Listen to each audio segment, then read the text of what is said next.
news is that because of what Joe Biden did at the southern border for 4 years, we had record increases in migrant crime, in fentanyl deaths, and in just floods and floods of people who shouldn't be in our country who came into the United States of America. We also have a number of ways in which the cartels became more advanced, better war fighters, because Joe Biden opened up the American southern border and allowed the cartels to turn it into their playground. Now, that's the bad news.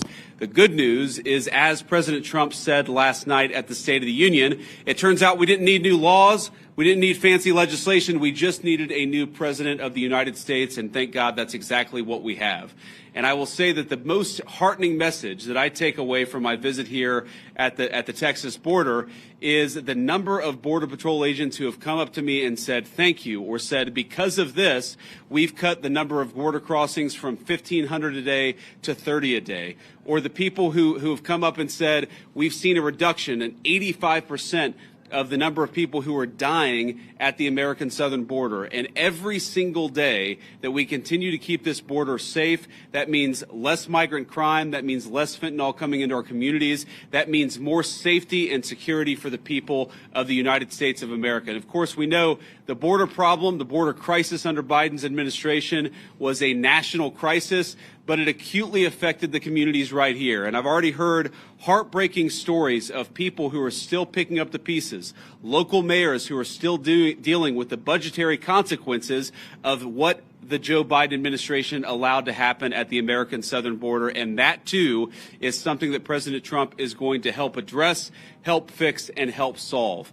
Now, I wanted to bring Secretary Hegseth and Director Gabbard at DNI down here because, one, I obviously enjoy their company, and it's good to have them down here with me looking around today. But unfortunately, we know that because of what's happened, the border crisis has become a matter of national intelligence, and it's also become something that requires the Department of Defense to engage with. I was talking with Paul Perez earlier.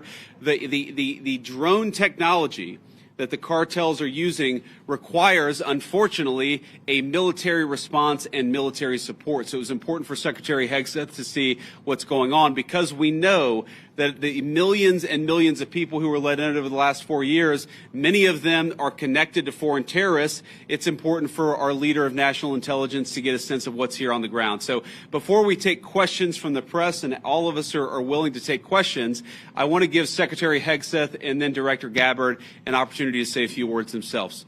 Mr. Secretary. Well, Mr. Vice President, thank you very much for inviting us. It's great to be here with you, with the director, with our fellow friends in civilian clothes and in other shades of green. This is a demonstration of a true partnership on the southern border. As President Trump has made clear on the campaign trail and from day one and last night, border security is national security. And from the Defense Department, we've watched for a couple of decades other people's borders being secured while ours was open for an invasion of drugs and of violence and of chaos for American communities. That stops under President Trump. And the Defense Department has assets that we can bring to bear, not just troops, not just surveillance, not just equipment, but actual planning and capabilities that enhance what Border Patrol is already doing, which is why it's been incredible to hear from our partners about what we've been able to allow them to do, facilitate them, and we've seen it in the numbers. 98% drop in crossings on the southern border. We're not yet at 100% operational control, but we are on our way because that is the mandate that the president has given us. So more resources are coming to this border. We are dedicated to securing it. That's the reason for our trip and our partnership. And I want to thank all the men and women who've been doing it recently in uniform, who have been doing it a long time right here, have dedicated their lives to securing the American people. And at the Defense Department, we are committed to continuing to being a big part of it. So, Mr. Vice President, thanks for having us. Absolutely, man. Thank you. Great. Now, Director of National Intelligence, Tulsi Gabbard. Tulsi.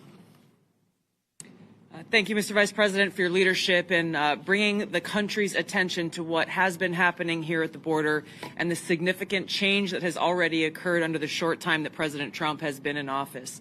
Really what you're seeing here today and what you'll continue to see is a unified effort across President Trump's national security team, the Department of Homeland Security, towards our mission, which is to ensure a safe, free, and prosperous society for Americans.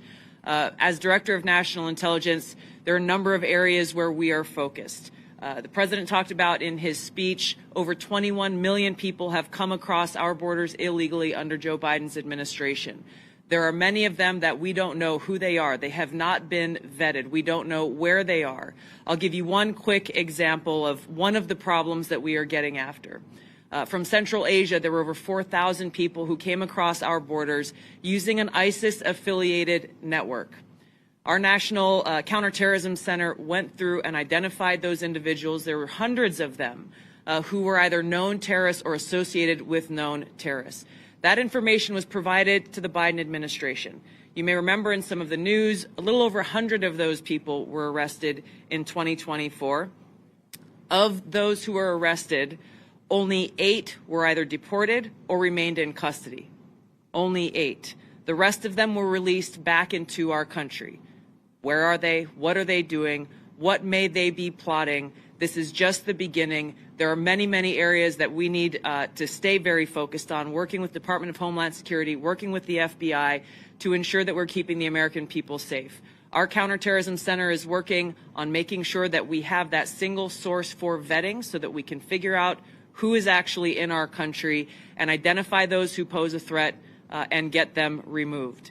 The President's designation of the cartels as foreign terrorist organizations falls directly into this, especially as we're seeing some of the tactics that these cartels are using reflect some of the tactics that we've seen used by Islamist terrorists in countries that many of us have served in overseas. Our mission is very clear. Our objective is to keep the American people safe. I'm grateful to be a part of this team that President Trump has assembled to accomplish that mission. Thank you. Great. So before I take questions, let me just say 2 final things. First of all, the reason why we've seen, as Pete said, a 98% reduction of border crossings, the reason why this particular site has gone from over 1,500 crossings per day to 30 crossings per day is because President Trump has empowered and, in fact, demanded that his whole government take the task of border control seriously. And that's exactly what we're doing. And of course, and this leads to my final point before we take questions, it is impossible to do without the men and women on the ground who are actually doing the hard work. They just want to be empowered to do their jobs. President Trump has made that possible. So from the bottom of my heart and for a grateful nation, to every person I've met here today, thank you for working hard on the American people's business. It's been an honor to be with you. It's been an honor to see what you do, and we're going to keep on supporting you over the next 4 years. Congressman Gonzalez, thank you for being here, and thank you for your leadership. And now we'll take some questions from reporters. Sir. So, as you guys have been exemplifying for today that border crossings are down, a lot of attention has been turned to the interior since obviously there's been a lot of illegal immigrants. What is, in your opinion, the biggest obstacle to actually carrying out President Trump's mass deportations? Even though, yes, like apprehensions and arrests and deportations have gone up in his first month, but a lot of people are expecting a bigger capacity for deportation. So what's the biggest hurdle? So let me say a few things about that. So first of all, Rome wasn't built in a day. And we have seen pretty significant increases in deportations and apprehensions and arrests. But we have to remember that President Biden gutted the entire immigration enforcement regime of this country. We are trying to rebuild so that we actually empower people to enforce the immigration laws of the American people. It is common sense. It's what the American people want us to do. There are a couple of other things that we're working on. And I don't want to get ahead of any public announcements, but one of the ways that we wanted to make sure that we're enforcing our border is that we make it easier for people who are here illegally to go back home of their own accord. We don't want to have to go around and arrest every person, but we will enforce the American people's immigration laws. If you're here illegally, the message from our administration is you should go back home, and if you want to come to the United States, apply through the proper channels. That's an important thing that we're doing. And the final thing is this costs money. One of the most important parts of the president's reconciliation priorities is, of course, tax reform on the one hand, and on the other hand, making sure that we get proper resources so that we can pay for the flights, and we can pay for the detention centers, and we can pay for all the components necessary to ensure that we're re-migrating illegal immigrants back to their country of origin. I guarantee see it as a part of the president's priorities. We'll keep on working on it. We've made a lot of progress, but we're going to keep on working on it over the remainder of the president's term. Yeah, go ahead. Mr. Vice President, I want to ask you about border wall and tariffs. But first on the border wall, how do you and the president... Could you say your outlet, by the way, when you guys ask questions? Yeah, Reagan Reese, Daily Caller. Thank you. How do you and the president define success this term with the border wall, and how much of the southern border wall needs to be walled off before Trump leaves office? Well, look, I think the president's hope is that by the end of the term, we build the entire border wall. And of course, that's the physical structure of the border wall itself. But we even heard today, there are so many good technological tools, so many great artificial intelligence enabled technologies that allow us, for example, a camera, not a person, but a camera picks up somebody 2 miles away who's about to come across the southern border. Maybe it's livestock, right? Maybe it's a critter in the desert. Maybe it's a human being with a weapon on their back. We're using artificial intelligence to make us better at the job of border enforcement, but we've got to make sure that technology is deployed across the entire American southern border. We're going to do it as much as we can, as broadly as we can, because that's how we're going to protect the American people's security. Yeah, go ahead. Last time they were paused because they deployed 10,000 troops to the border. What can they do this time to make the tariffs go away? Well, what the president has said is we need a sustained commitment from the government of Mexico to take the job of border security seriously.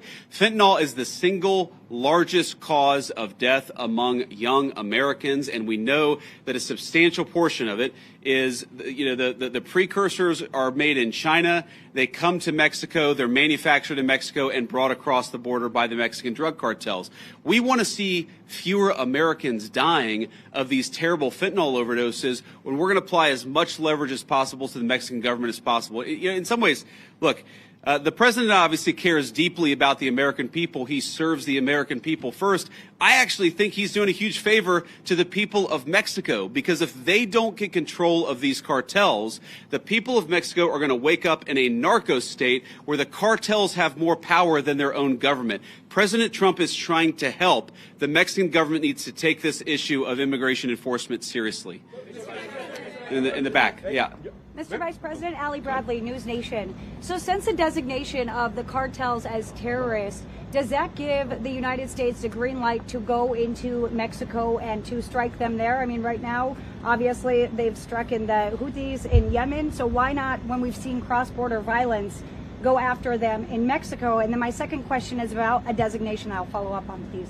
Go ahead and ask the second question. Why isn't the Juarez/La Línea cartel designated when it's in one of the most deadliest places on the planet? Juarez has been designated as one of the deadliest cities. It's right across from El Paso. We've talked to community leaders. They say, we know Juarez cartel's operating in the U.S., and so are their affiliates. We don't even want to talk about it out loud, though, because then we'll put a target on our back.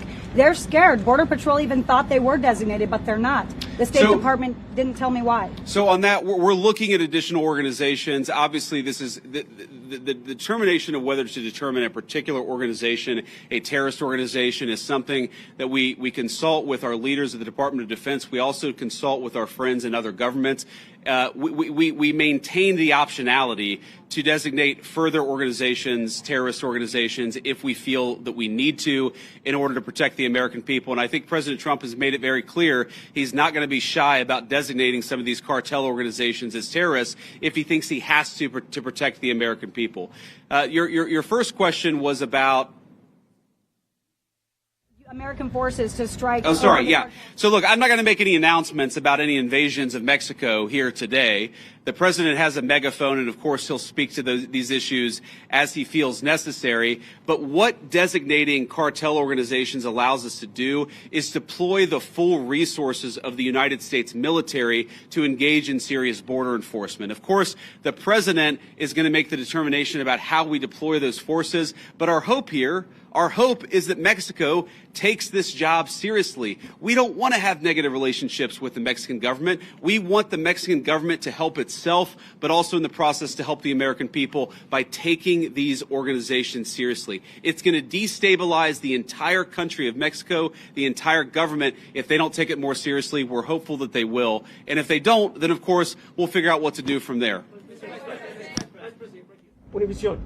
So, you just mentioned something about invasion of Mexico, is there any talk or any thoughts about actually U.S. military forces going into Mexico? No. Next question. On tariffs, are any other industries other than the automotive reaching out to you guys to carve out special deals? And did the automotive industry know this was coming before today? Well, a number of industries have reached out to us to ask us for exceptions to the tariffs, but I think the president's been very clear here that he wants the tariffs to apply broadly. He doesn't want to have 500 different industries getting 500 different carve-outs, and the way to avoid application of the tariffs is to have your factory and have your facility in the United States of America. That is the way. Invest in America. That is how you will avoid being penalized by these tariffs. Sir. Vice President, KSAT 12, John Paul Barajas. You've been talking about the improvements that your administration has done here with the crossings. Can you talk about the decline prior to President Trump taking office under the Biden administration? Well, I think like so many Americans, apparently members of the Mexican drug cartel figured out in November and December after the election that Joe Biden was asleep at the wheel and they had to be dealing with the then president-elect and now president. If you look at what drove the declines before the inauguration, people will tell you they knew that Donald Trump was coming back into office. They knew he was going to take border enforcement seriously. And so they were already getting ahead of actually cutting down those illegal crossing numbers. We saw that from the Mexican government, of course, because we were threatening some economic sanctions against them. But we also saw it from the cartels themselves. And even today, because, of course, it doesn't, it takes a little time to get from the deepest parts of Central America to the American southern border. What we often find is that there are massive numbers of illegal immigrants who have already started to make the trek and have decided, you know what, because Donald Trump's president, we're going to go back home. We heard today about a Honduran group of migrants who decided they're just going to go back home because they recognize that under Donald Trump's leadership, we take border enforcement seriously. Thank you all. Take care.